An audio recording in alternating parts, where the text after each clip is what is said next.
mais salut tout le monde. Allez, une petite session vite fait là en journée encore. Donc ça faisait plusieurs jours là qu'il pleuvait. Et là ça fait le troisième jour en fait quasiment consécutivement qu'il y a du soleil. Donc j'en profite pour sortir et essayer de pêcher une zone qui est assez faible en profondeur. Donc avec le soleil là qui tape pas mal là. Donc ça va peut-être faire bouger les poissons dans les faibles profondeurs. Ils vont venir pour se réchauffer un petit peu. Donc alors pour ça en fait je dois rentrer dans l'eau pour pouvoir lancer suffisamment loin ceux-là, et sinon dans un mètre d'eau et tout là je pense pas que les poissons ils y sont. Mais je vais taper un genre de petite descente, donc aux alentours des presque 2 mètres. Donc ça devrait être pas mal quoi. Au niveau amorce c'est pareil, c'est accessible à tous. Donc c'est vraiment prenant et tout aussi pareil, c'est vraiment très simple à réaliser. Donc je vous laisse regarder la petite recette. Bon, alors comme d'habitude c'est vraiment extrêmement simple à faire. Donc moi je commence par du maïs doux. Alors après pour les quantités et tout c'est vraiment comme vous le souhaitez quoi. Alors du maïs doux, de la noix tigrée pour qu'il reste quelque chose quand même si jamais il y a pas mal d'activités de blanc, et de la farine.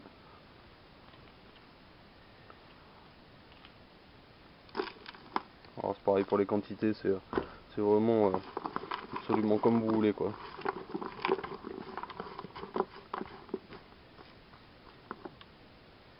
Voilà, de la farine avec des bouillettes broyées mais assez finement.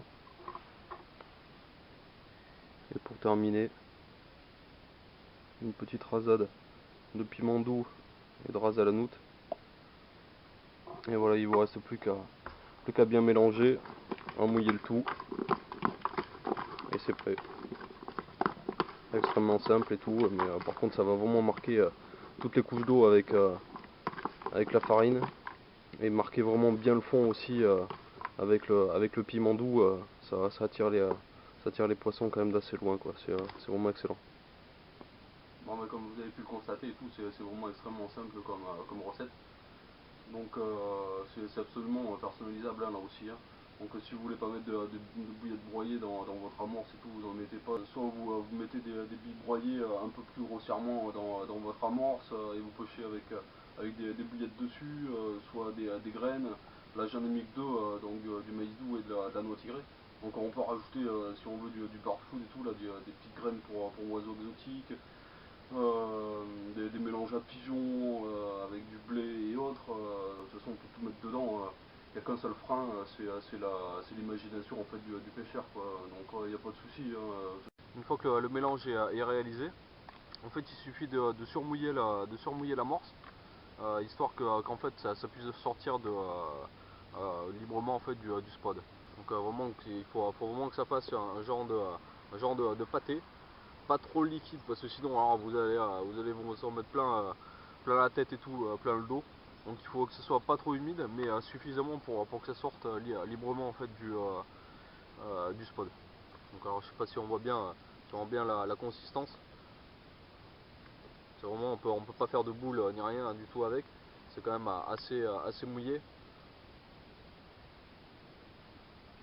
Ça permet aussi en même temps de garder les noix tigrées dans du liquide. Parce que sinon si jamais elles sèchent trop en fait après ça va être dangereux pour le poisson, parce qu'elles vont se rehydrater soit dans l'eau, ou soit si jamais le poisson il arrive avant, il va manger ça va gonfler dans son ventre, ça va pas le faire quoi.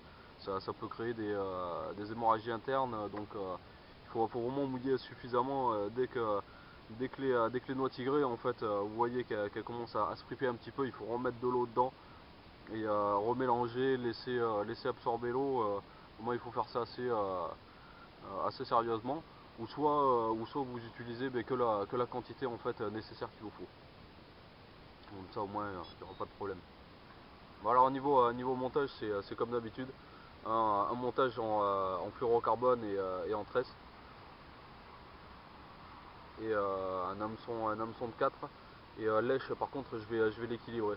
Donc j'ai mis une petite noix tigrée et un maïs flottant. Donc en fait l'hameçon va vraiment reposer sur le fond et ça va lever la noix tigrée et le maïs vraiment juste au-dessus, vraiment juste équilibré quoi. Comme ça dès qu'il y a une aspiration en fait il y a tout il y a tout qui aspire en même temps et puis ça se détache vraiment du fond, c'est vraiment parfait quoi. S'il y a un poisson qui passe et tout dans la zone il va tester ça et il n'y a pas de souci, normalement ça devrait fonctionner quoi. Bon, bah, étant donné que le spot est trop loin pour lancer de la berge, donc je dois avancer de plusieurs mètres dans l'eau avec les waders.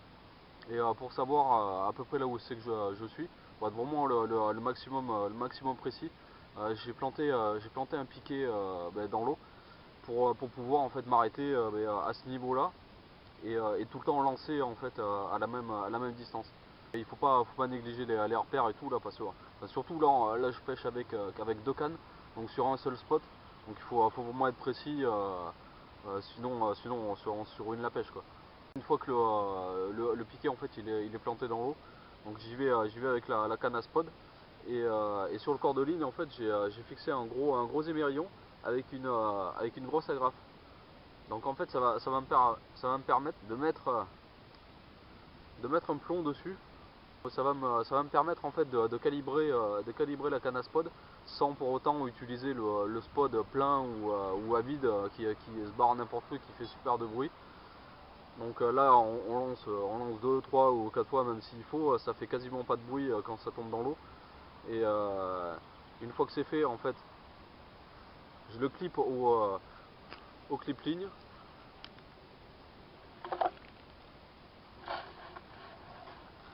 Donc je fais passer le fil dans le clip ligne. Et une fois que c'est fait en fait, il n'y a plus qu'à ramener le plomb. On l'enlève. Et là c'est pareil, le spod avec un émerillon qu'on vient accrocher sur la graffe. Plus qu'à la fermer. Et là après on peut amorcer tranquillement.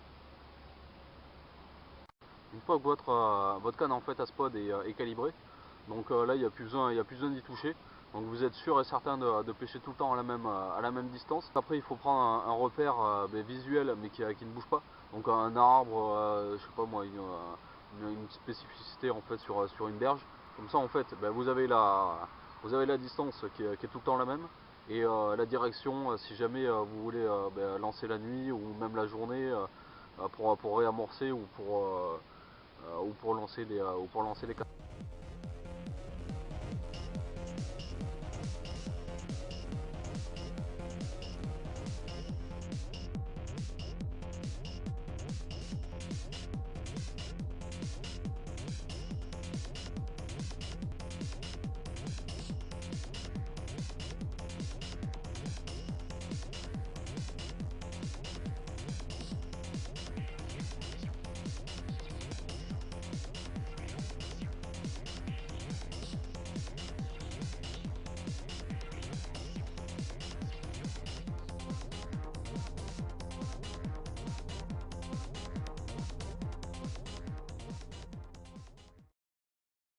Ensuite il vous reste plus qu'à calibrer en fait les cannes à pêche.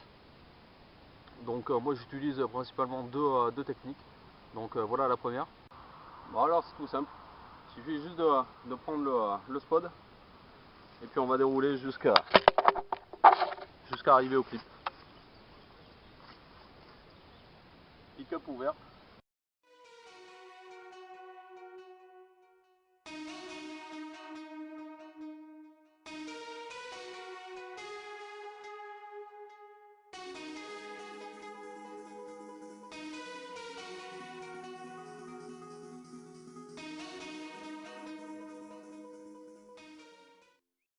Bon, une fois que c'est fait avec le spod, mais il ne reste plus qu'à faire ça avec les autres cannes et arriver au même niveau que la canne à spod.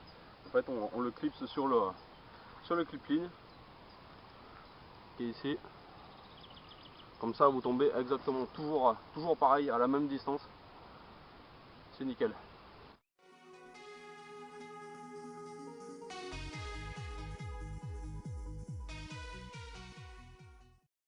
Bon, ben voilà, les deux cannes sont calibrées, donc il ne reste plus qu'à les envoyer sur le spot.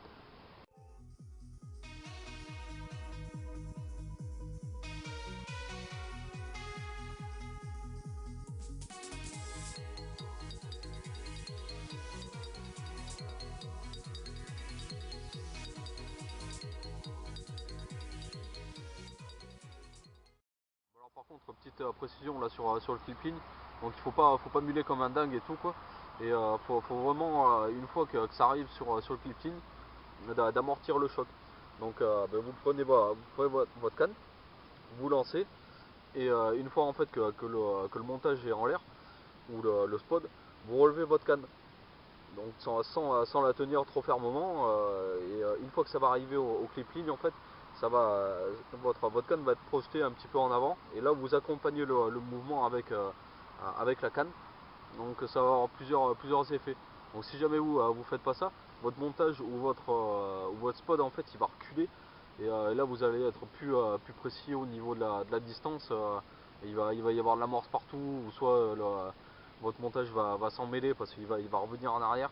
Donc vraiment il faut vraiment accompagner le mouvement une fois que ça touche le clip-in, de le poser tout délicatement, et puis il n'y a pas de souci quoi. Alors, par contre si vous faites ça par exemple du bord et que vous n'avez pas besoin de bouger votre d'emplacement, il faut pas oublier d'enlever le fil du clip-in aussi quoi. Donc c'est vrai que ça peut paraître bête, mais des moments par exemple la nuit ou quoi, on fait pas attention, on va aller se recoucher direct ou n'importe, et puis on oublie ça quoi. Vraiment ça peut faire quelques dégâts quoi. Et pour la deuxième en fait il vous faudra deux piquets.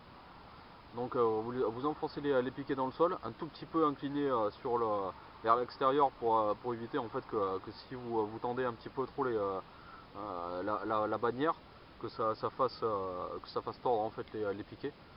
Et là après vous allez faire une jolie perruque et tout, c'est pas très agréable. Donc en fait il suffit de le mettre à une distance de canne, ou voire même plus, peut-être même 5 mètres si vous voulez, ou moins suivant l'encombrement du poste, et de fixer en fait votre plomb sur un des piquets. Donc vous faites un ou deux tours autour du piquet, et puis vous allez faire des 8 entre les deux piquets. Je vais vous montrer ça maintenant. Bon ben voilà, les deux piquets sont positionnés, donc il ne vous reste plus qu'à prendre la canne avec le spod, et faire des 8, et surtout pas oublier de compter en fait le nombre de tours qu'on fait.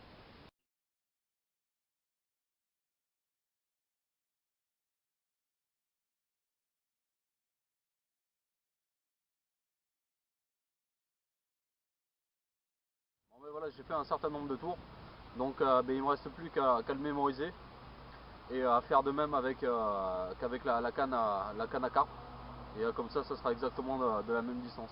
Donc en fait la particularité de cette technique, ça permet surtout d'avoir des postes qui sont exigus. Donc, quand vous n'avez pas la possibilité en fait de dérouler tout le fil en marchant, mais cette technique est très bien. Bon, par contre, petite précision aussi, il faut faire ça le pick-up ouvert. Parce que sinon, si vous faites ça avec le frein, vous allez voir votre fil, il va vriller, mais relativement vite quoi. Donc pick-up ouvert, vous tenez la bobine pour éviter que le fil sorte trop vite, et puis vous faites des 8. C'est idem si vous déroulez votre fil en marchant, pick-up ouvert, et puis ça se passera bien quoi. Bon ben voilà, les lignes sont tendues là, donc ben maintenant il n'y a plus qu'à attendre. Moi j'ai perdu vachement de temps là pour m'installer, pour venir sur le poste, pour calibrer les cannes et tout là, j'ai perdu trop de temps. Donc bon, on va voir ce que ça donne. J'espère quand même faire un petit poisson dans l'après-midi. J'espère qu'il y en aura un ou deux qui seront d'activité. Ben, on verra bien ce que ça donne quoi.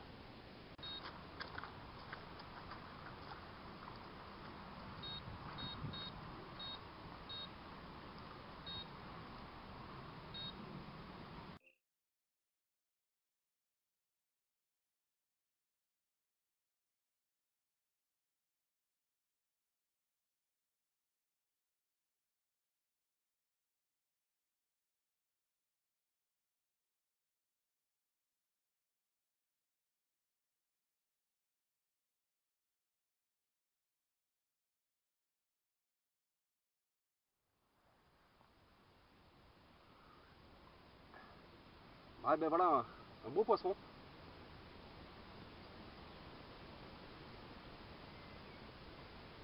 Bon combat les pieds dans l'eau, c'est le plaisir.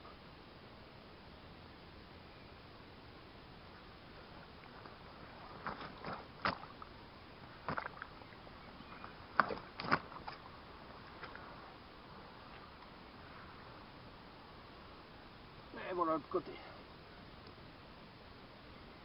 Poisson qui fait une dizaine de kilos. Excellent. Alors ben voilà, c'est avec ce poisson ce beau poisson que je vous dis à la prochaine. Sondez vos montages, vos amorces, et puis vous aurez du résultat. Sondez aussi bien les fonds pour voir s'il y a des obstacles ou des variations de fond. Et vous serez toujours récompensé de vos efforts. Allez, on va la remettre à l'eau.